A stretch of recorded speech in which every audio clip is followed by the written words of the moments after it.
الحمدللہ دعوت اسلامی کے شعبہ اوقات الصلاۃ کے چند اراکین اور تخصصی توقیت کے طلبہ کرام اور یہاں ٹھٹہ کے قریب چھت و چند کے مولانا عدنان صاحب کے ہمراہ ہم یہاں جمع ہیں مورخہ 26 نومبر بروز ہفتہ 2022 بمطابق یکم جمادی الاولیٰ 1444 سن ہجری۔ ناظرین کرام، سورج کے طلوع ہونے کے بعد کم و بیش جب 14 منٹ گزرے تو یہاں پر ہم نے جو ہے وہ سورج میں اچھی خاصی چمک دمک دیکھی کہ اب اس پر نگاہ جو ہے ایسا ہی محسوس ہو رہا تھا کہ نگاہ اب نہیں جم رہی۔ تو اعلیٰ حضرت رحمۃ اللہ تعالیٰ علیہ نے جو 20 منٹ ارشاد فرمائے تو وہاں پر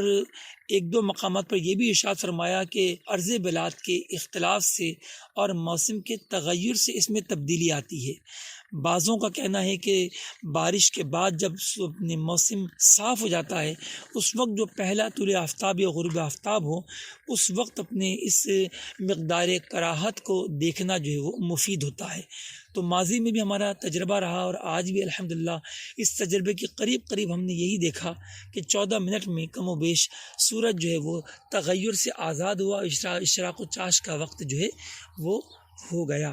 تو اعلیٰ حضرت رحمۃ اللہ تعالیٰ علیہ کا فرمانا کہ 20 منٹ یہ احتیاطی طور پر ہے، کیونکہ پاکستان کے اور دنیا کے مختلف حصوں میں جہاں مسلمان آباد تھے اس زمانے میں، ان میں جو مقدار زیادہ سے زیادہ بنتی تھی وہ تقریباً 20 منٹ تھی۔ اس لیے آپ رحمۃ اللہ تعالیٰ علیہ نے جو ہے وہ 20 منٹ ارشاد فرمائے، صلو علی الحبیب صلی اللہ تعالی علی محمد